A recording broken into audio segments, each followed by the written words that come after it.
Mornings everyone, welcome to commerce classes. और आज मैं आपके लिए लेकर आई हूँ 50 most important MCQs on the classification of transactions for preparing cash flow statement. क्योंकि कैश फ्लो स्टेटमेंट हमारी ट्रांजैक्शंस को तीन कैटेगरीज में दिखाती है: operating activities, financing and investing activities. So इनका क्लासिफिकेशन हम समझेंगे इन MCQs के थ्रू। ये जो MCQs हैं ये दो पार्ट्स में किए जाएंगे। पार्ट 1 में हम करेंगे 1 to 25 क्वेश्चंस और नेक्स्ट 25 क्वेश्चंस होंगे पार्ट 2 में। सो स्टार्ट करते हैं। Number 1, interest received by non financial enterprise. Non financial enterprise का मतलब होता है कि ये कोई मैन्युफैक्चरिंग कंसर्न हो सकता है, ट्रेडिंग कंसर्न हो सकता है। तो ये गुड्स वगैरह, सर्विसेज वगैरह बेचते हैं या उनको मैन्युफैक्चर करके सेल करते हैं। सो इनके लिए जो इंटरेस्ट है it is a part of their investing activity. ठीक है।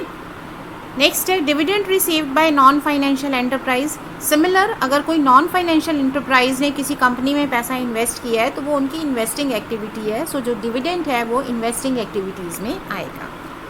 नेक्स्ट है interest paid by non financial enterprise. So अगर आप इंटरेस्ट पे कर रहे हो, आप इंटरेस्ट क्यों पे करते हो? आप इंटरेस्ट पे तब करते हो जब आपने कोई लोन ले रखा है। You have raised a loan, आपके पास एक लोन की लाइबिलिटी है या आपने डिबेंचर्स इशू किए हैं। सो आप ये पैसा क्यों कलेक्ट कर रहे हो? बिकॉज आपने अपने बिजनेस को फाइनेंस किया है। सो आपके लिए this is a part of financing act. See, students mainly confuse हो जाते हैं कि जो इंटरेस्ट है या डिविडेंड है, कभी तो ये फाइनेंसिंग का या इन्वेस्टिंग एक्टिविटीज़ का पार्ट होता है, कभी ये ऑपरेटिंग का पार्ट होता है। तो ये कैसे होगा, मतलब हम कैसे क्लासिफाई करेंगे? I will just give you a basic rule. Basic rule ये है कि आप सबसे पहले ये चेक करो कि बिजनेस की ऑपरेटिंग एक्टिविटी क्या है। ठीक है, जिस भी बिजनेस की बात हो रही है, जैसे बैंक्स हैं तो बैंक्स की ऑपरेटिंग एक्टिविटी क्या होती है? ये डिपॉजिट्स एक्सेप्ट करते हैं और ये लोन्स देते हैं, और उस लोन पे जो इंटरेस्ट मिलता है वो इनकी इनकम का सोर्स है। ठीक है। सो बैंक्स के लिए लोन देना और डिपॉजिट्स लेना इनकी ऑपरेटिंग एक्टिविटी है। सो अगर हम किसी बैंक या एक फाइनेंशियल एंटरप्राइज की बात करें, कोई फाइनेंस कंपनी की बात करते हैं जो लोगों को लोन देती है, तो इनके लिए इंटरेस्ट ऑन लोन और इंटरेस्ट ऑन डिपॉजिट्स, इनके लिए ये ऑपरेटिंग एक्टिविटी का पार्ट होगा। और बाकियों के लिए ये ऑपरेटिंग नहीं है, उनके लिए ये इन्वेस्टिंग या फाइनेंसिंग का पार्ट होगा। तो इनके लिए ये चीज़ ऑपरेटिंग है, इसके अलावा ये कुछ और करते हैं तो वो इनका इन्वेस्टिंग और फाइनेंसिंग के पार्ट में आएगा। अच्छा, अब हम बात करते हैं नॉन फाइनेंशियल एंटरप्राइजेज़ की। तो अब नॉन फाइनेंशियल एंटरप्राइजेज़ का जो मेन काम है वो है ट्रेड है, मैन्युफैक्चर है। तो इनकी ऑपरेटिंग एक्टिविटी ये है। सो इनके लिए अगर इंटरेस्ट ऑन लोन है तो ये इनका फाइनेंसिंग का पार्ट है। If they are getting dividends और दे आर गेटिंग इंटरेस्ट, तो ये इनका इन्वेस्टिंग एक्टिविटीज़ का पार्ट हो जाता है कि आपने कहीं किसी कंपनी में पैसा इन्वेस्ट कर दिया। क्यों? ये क्यों ऑपरेटिंग नहीं है? क्योंकि इनका मेन काम ट्रेड और मैन्युफैक्चर है। वेयर एज बैंक्स के लिए यही चीज़ जो है ये ऑपरेटिंग एक्टिविटी का पार्ट हो जाती है। सिमिलरली हम इसको एक और चीज़ के लिए एक्सटेंड कर सकते हैं। सपोज़ कोई कंस्ट्रक्शन कंपनी है। अब कंस्ट्रक्शन कंपनी का काम होता है कि ये बिल्डिंग्स बनाती है और उनको आगे सेल करती है। ठीक है, तो इनका मेन काम क्या है? कंस्ट्रक्शन का। सो कंस्ट्रक्शन से रिलेटेड बिल्डिंग्स बनाना, बिल्डिंग की सेल करना और रेंट रिसीव करना। आप अपनी बिल्डिंग को अभी सेल नहीं कर पा रहे हो, आप रेंट पे दे देते हो, तो आपके लिए ये ऑपरेटिंग एक्टिविटी है। बाकी सब कुछ आपका फाइनेंसिंग या इन्वेस्टिंग में आएगा। समझ रहे हो? तो आपको सबसे पहले कंपनी का नेचर देख लेना है कि कंपनी का नेचर क्या है और उसकी ऑपरेटिंग एक्टिविटी डिफ़ाइन कर लेनी है। इसके अलावा अगर इनको किसी भी और सोर्स से इनकम मिल रही है तो वो उनके इन्वेस्टिंग का पार्ट होती है। और अगर ये कोई इंटरेस्ट वगैरह पे कर रहे हैं तो ये इनका फाइनेंस का पार्ट हो जाता है। So this you have to be very clear. Next है dividend received by a financial enterprise. अब फाइनेंशियल एंटरप्राइज का तो काम ही होता है कि ये लोन्स देते हैं, ठीक है ना, दूसरी कंपनीज में पैसा लगाते हैं। तो इनको जब डिविडेंड मिलता है तो ये इनकी ऑपरेटिंग एक्टिविटीज़ का पार्ट है, क्योंकि फाइनेंसिंग का काम है आपका, आपकी ऑपरेटिंग एक्टिविटी ही फाइनेंस करना है। Now payment of income tax in cash flow statement is shown under so जो इनकम टैक्स होता है ये आप ऑपरेटिंग एक्टिविटीज़ के एंड में दिखाते हैं. सो ये यहीं पर आएगा. A is the correct answer. Now question number 6, an example of financing activity. So financing activity का मतलब आपने अपने बिजनेस को फाइनेंस कैसे किया है. मतलब आप कोई लोन लेते हैं, आप डिबेंचर्स इशू करते हैं, आप शेयर्स इशू करते हैं, या आप इन पर इंटरेस्ट और प्रीमियम और यू रिसीव करते हैं, इंटरेस्ट पे करते हैं, या फिर आप डिविडेंड को पे करते हैं अपने शेयर्स पर. ठीक है ना, ये सब आपके फाइनेंसिंग के पार्ट हैं. So in example of financing activity यहाँ पर क्या होगा, payment of dividend on shares. ठीक है. Question number 7, cash from operating activities consists of. So आप कैश फ्रॉम ऑपरेशंस का फॉर्मूला याद करो क्या था. You start with the profit of the year और उसमें आप एडजस्ट करते हो P&L की transactions to calculate operating profit. फिर आप उसमें वर्किंग कैपिटल एडजस्ट करते हो, दैट इज़ करंट एसेट्स और करंट लाइबिलिटीज़ के चेंजेस एडजस्ट करते हो, और उसके बाद आपको कैलकुलेशन करके मिलता है cash from operating activities. So CFO में ये तीनों ही चीज़ें एडजस्ट होती हैं. So D is the right answer. Next है question number 8, an example of cash from operating activities. तो ऑपरेटिंग एक्टिविटीज़ इसमें कौन सी हैं. ऑन डिबेंचर्स फाइनेंसिंग का पार्ट है, फिक्स्ड एसेट्स इन्वेस्टमेंट का पार्ट है, शेयर कैपिटल फाइनेंसिंग का पार्ट है. So interest on term deposits for less than 3 months. अगर आपके टर्म डिपॉजिट्स जो हैं वो लेस देन 3 मंथ्स के होते हैं तो ये आपके कैश इक्विवेलेंट का पार्ट होते हैं. ठीक है, तो ये इन्वेस्टमेंट का पार्ट नहीं होती है, इसको आप ऑपरेशंस, बिजनेस ऑपरेशंस का ही पार्ट मानते हो. So C is a part of operating activities. Next है example of cash from operating activity. So operating activity में क्या आ जाता है, cash receipt from sale of goods and services, यही आएगा. A is the right answer, क्योंकि investments आपकी इन्वेस्टमेंट का पार्ट है. Interest received, issue of debentures, ये आपके फाइनेंसिंग एक्टिविटीज़ का पार्ट होता है. Question number 10, which is an example of cash from operating activities. Similar questions हैं क्योंकि हमने डिफरेंट एग्जांपल्स लिए हैं. सो अलग अलग क्वेश्चंस बनाए गए हैं सो दैट आपको वैरायटी ऑफ ट्रांजैक्शन समझ में आए. सो ऑपरेटिंग एक्टिविटीज़ कौन सी हैं, इशू ऑफ शेयर नहीं है, मशीनरी नहीं है, इन्वेस्टमेंट नहीं है, परचेज ऑफ इन्वेंट्री होता है आपका ऑपरेटिंग एक्टिविटीज़ का पार्ट, क्योंकि इन्वेंट्रीज़ की सेल परचेज करना ही तो आपका बिजनेस ऑपरेशन है, वही आपका काम होता है. नेक्स्ट है cash flow from financing activity का एग्जाम्पल. सो फाइनेंसिंग का मतलब होता है कि आप अपने बिज़नेस को फाइनेंस कैसे कर रहे हो. मतलब जो बिज़नेस में पैसा लगा है वो कहाँ से आ रहा है. वो आपका शेयर से आ सकता है, ठीक है ना, लोन से आ सकता है, डिबेंचर से आ सकता है. So B is the right answer. Financing activity होगी शेयर्स का इशू करना. वेयर एज रेवेन्यू जो होता है ये ऑपरेटिंग एक्टिविटीज़ का पार्ट है. इन्वेस्टमेंट्स करना, उस पर इंटरेस्ट मिलना, इन्वेस्टिंग एक्टिविटीज़ का पार्ट है. So B is the right answer here. Next है question number 12, how will you deal with increase in the balance of securities premium. तो जो सिक्योरिटी प्रीमियम आपका इंक्रीज़ हो गया, इंक्रीज़ होने का मतलब है आपने कोई ऐसी सिक्योरिटी इशू की है जिस पर आपको प्रीमियम भी मिला है, अदरवाइज़ प्रीमियम इंक्रीज़ क्यों होगा, है ना. इसका मतलब आपने कोई सिक्योरिटी इशू की है, आपने शेयर्स इशू किए हैं, डिबेंचर्स इशू किए हैं. सो ये आपके शेयर्स और डिबेंचर्स होते हैं फाइनेंसिंग एक्टिविटी का पार्ट. सो जो सिक्योरिटी प्रीमियम में इंक्रीज़ होती है वो भी हम फिर फाइनेंसिंग में ही ऐड करके लिखते हैं. राइट, इस तरह का एक क्वेश्चन अभी पीछे भी आया था. सो आई होप ये आपको क्लियर है, फाइनेंसिंग के पार्ट हो जाएगा. नेक्स्ट है how will you treat payment of dividend in a cash flow statement. So dividend की पेमेंट, डिविडेंड किस पे करते हैं, प्लीज़ रिमेंबर, डिविडेंड पे कर रहे होते हैं हम शेयर कैपिटल पे, और शेयर कैपिटल हम इशू करें, रिडीम करें, बायबैक करें, ये हमारी फाइनेंसिंग का पार्ट है. हम पैसा कहाँ से लेके आ रहे हैं बिजनेस में, वो हमारे फाइनेंसिंग डिसीजन होते हैं. सो उससे रिलेटेड सारी ट्रांजैक्शंस जाती हैं फाइनेंसिंग एक्टिविटीज़ में. ठीक है, so C is the right answer. Next है example of cash flow from investing activity. Investment का मतलब होता है आपने पैसा कहाँ लगाया. आप अपना पैसा डिफरेंट एसेट्स में लगा सकते हो, आप मशीन्स खरीद सकते हो, आप बाय कर सकते हो बिल्डिंग, या आप अपना पैसा कहीं किसी और इन्वेस्टमेंट में लगा सकते हो, किसी दूसरी कंपनी के शेयर खरीद सकते हो.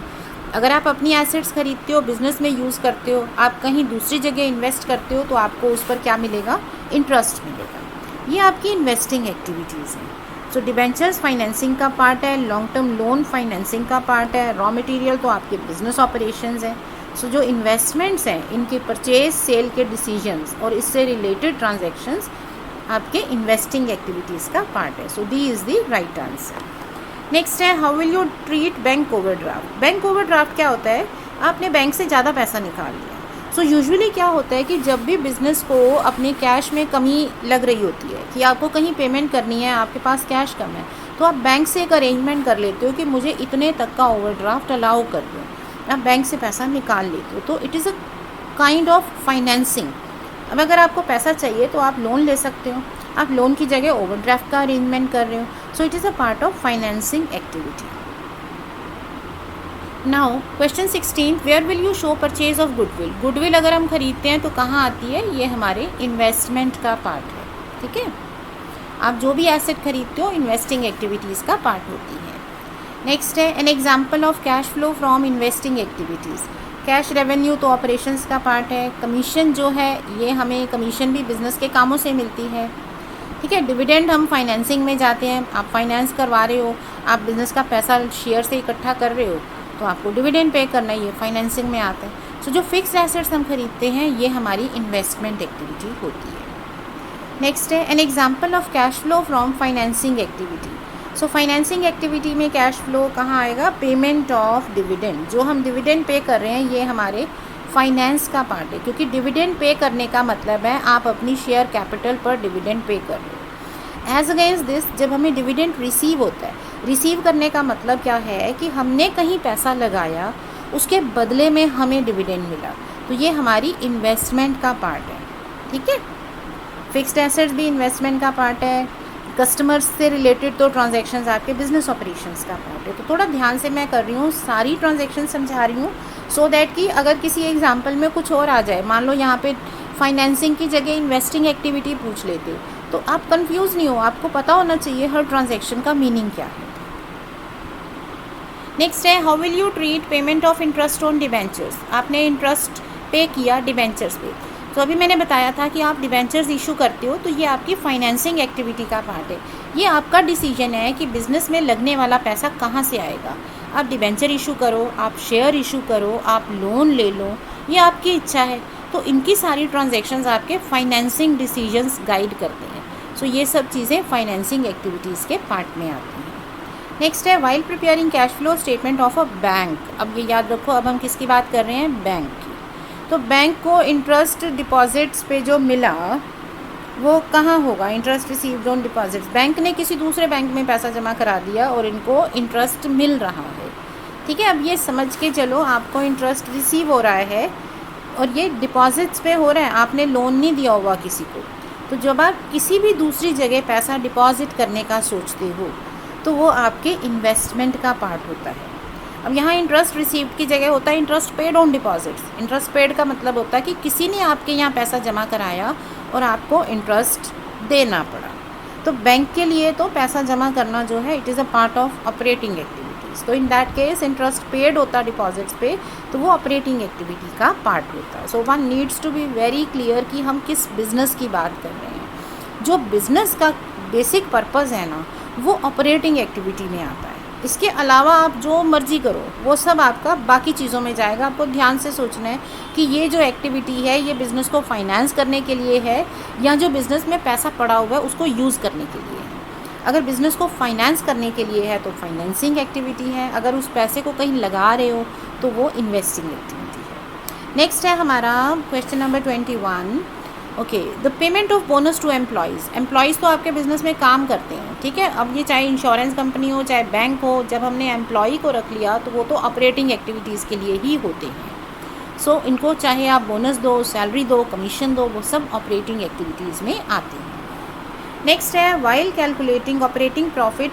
अब प्रॉफिट में ऐड क्या करोगे। ऐड का मतलब है, देखो हम नेट प्रॉफिट से शुरू करते हैं, इसमें हम कुछ चीज़ें ऐड बैक करके और कुछ डिडक्ट करके फिर हम फाइनली नेट ऑपरेटिंग प्रॉफिट निकाल रहे होते हैं। अब ऐड बैक हम वो चीज़ें करते हैं जो हमारे प्रॉफिट को कम कर चुकी हैं। मतलब जब हमने ये नेट प्रॉफिट कैलकुलेट किया था तो कई चीज़ें हमने अपने प्रॉफिट्स में से माइनस की थी, बट वो ऑपरेटिंग नहीं है, इसलिए हम उन्हें ऐड कर देते हैं। जैसे प्रिलिमिनरी एक्सपेंसेस है, प्रिलिमिनरी एक्सपेंसेस आपके ऑपरेटिंग एक्टिविटीज़ का पार्ट नहीं है। डेप्रिसिएशन ये एसेट्स पे होता है। Loss on sale of investment आपकी अगेन इन्वेस्टिंग एक्टिविटी है। तो ये सारी जो चीज़ें हैं ये आपके प्रॉफिट्स को कम करती हैं। इन चीज़ों ने आपके नेट प्रॉफिट को ऑलरेडी कम कर दिया है, ठीक है। बट क्योंकि ये सारी चीज़ें ऑपरेटिंग एक्टिविटीज़ का पार्ट नहीं है तो हम इनको वापस ऐड बैक करते हैं, मतलब हम इनका इफ़ेक्ट कैंसिल करते हैं सो दैट हम ऑपरेटिंग प्रॉफिट निकाल सकें। सो हम क्या क्या ऐड करेंगे, हम ये सब कुछ ऐड करेंगे क्योंकि ये सारा ही ऑपरेटिंग नहीं था, ठीक है। अब बाय बैक ऑफ शेयर्स, अब बाय बैक ऑफ शेयर्स में कोई कह सकते हैं जी इन्वेस्टमेंट हो गई जी, शेयर्स खरीद लिए। अरे खरीदे नहीं हैं बच्चे, आपने क्या किया है, आपने अपने ही शेयर्स को बाय बैक किया। बाय बैक का मतलब होता है अपनी चीज़ वापस खरीद लेना। तो जो शेयर्स हैं, जो हमने अपने शेयर्स इशू किए हुए थे वो फाइनेंसिंग का पार्ट थे। सो इनका बाय बैक भी फाइनेंसिंग का पार्ट है, बट ये यस एक्स्ट्रा ऑर्डिनरी ट्रांजेक्शन है क्योंकि नॉर्मली ऐसा होता नहीं है।